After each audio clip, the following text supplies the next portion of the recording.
Oi, antes de mergulhar no tema de hoje, queria compartilhar uma nota do editor da pesquisa que a gente recebeu.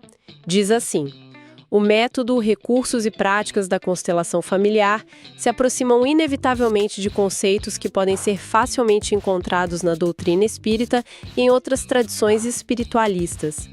Com essa observação como pano de fundo, vamos então falar sobre a constelação familiar sistêmica, ou CF. É uma prática que, nossa, chama muita atenção porque ela mistura terapia com espiritualidade, né? Exato. Gera muito interesse, mas também bastante controvérsia. Pois é, então a ideia aqui é explorar um pouco as origens, os fundamentos e esses debates todos com base no material que a gente analisou. Perfeito. E para entender a CF, a gente tem que falar do criador, o alemão Bert Hellinger. A história dele é bem peculiar, né? Sim, eu vi aqui. Ele foi padre católico, né? Isso, e passou 16 anos como missionário na África do Sul, com o povo Zulu. Depois, ele mudou totalmente de área, virou psicoterapeuta. E aí ele misturou um monte de coisa, pelo que entendi. Um monte mesmo.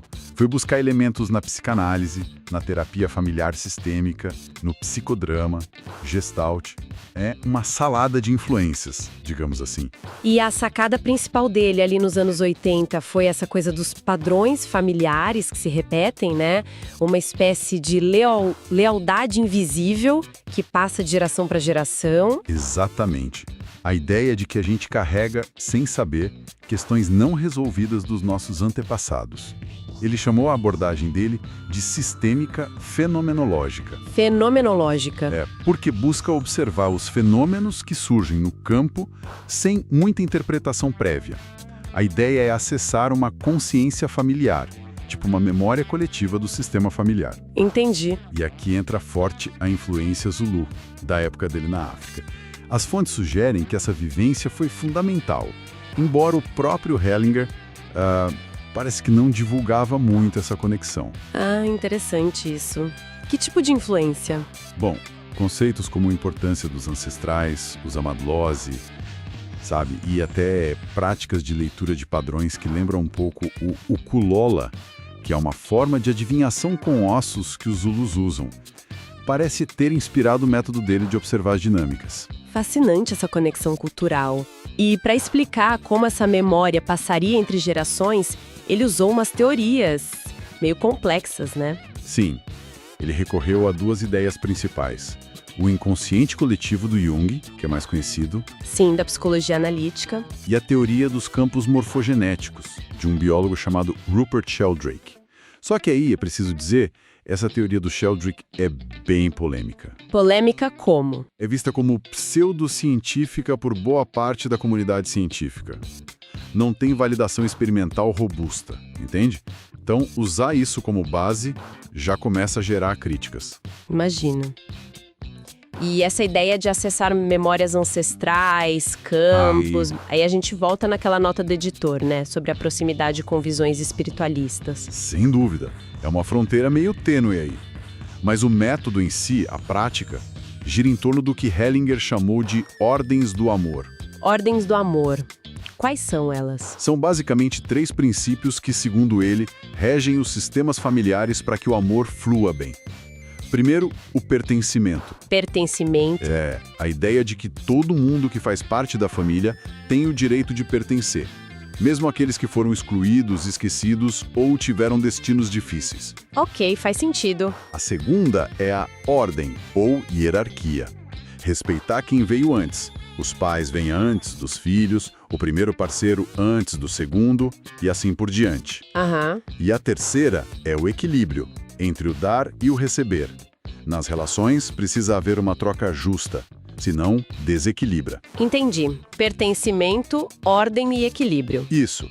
E quando uma dessas ordens é violada, tipo, alguém é excluído, ou a hierarquia é desrespeitada, ou a troca é injusta, aí, segundo Hellinger, surgem os emaranhamentos. Emaranhamentos, que seriam... Traumas, segredos, conflitos não resolvidos, que ficam ali, no sistema, e acabam afetando as gerações seguintes, mesmo que elas não saibam a origem do problema. Entendi. E como é que se trabalha isso na prática? Como funciona uma sessão de constelação? Olha, o mais comum é em grupo, num workshop, mas dá para fazer individualmente também. Aí se usa bonecos ou outros objetos para representar as pessoas. Certo. E no grupo? O cliente apresenta uma questão, um problema que quer olhar. Aí ele escolhe pessoas do grupo que não conhecem a história dele para representar membros da família ou até temas abstratos, tipo a doença ou o sucesso. E essas pessoas representam, elas atuam. Não é bem atuar. A ideia é que, ao serem posicionadas nesse campo, elas comecem a sentir sensações, emoções ou impulsos de movimento que seriam reflexo das dinâmicas inconscientes daquela família. É a parte fenomenológica. O tal campo que manifesta a memória coletiva. Exatamente. O constelador, que é o facilitador, observa esses movimentos, as posições, as falas espontâneas, e ele pode intervir, às vezes pedindo para alguém mudar de lugar ou sugerindo frases de solução. Frases de solução. São frases curtas, tipo: eu vejo você, eu sinto muito pelo seu destino, agora eu te dou um lugar no meu coração. A ideia é trazer à tona o que estava oculto, reconhecer quem foi excluído, tentar reestabelecer a ordem, buscar uma imagem de solução, de reconciliação. Parece intenso. E eu li que isso foi parar até no judiciário, o tal do direito sistêmico. Como assim? Pois é um desdobramento bem interessante e controverso também. A ideia é usar a constelação em processos de mediação, sabe? Principalmente em varas de família, para tentar resolver conflitos de um jeito mais profundo, olhando para essas dinâmicas familiares ocultas.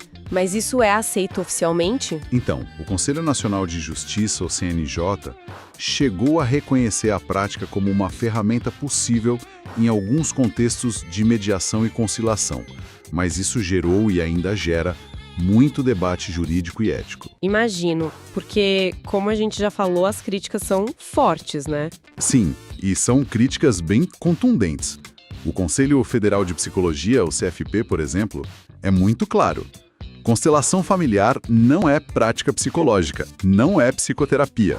Ponto. E por que essa posição tão firme? A principal crítica é a falta de comprovação científica sólida. Não tem estudos robustos publicados em revistas científicas sérias que comprovem a eficácia e expliquem como funcionaria esse campo, essa transmissão de informações. Por isso, muitos classificam como pseudociência. Falta base científica. Exato. E além disso, tem as preocupações éticas, que são bem sérias. Quais, por exemplo? As fontes que a gente analisou levantam vários alertas. Risco de retraumatização, por exemplo.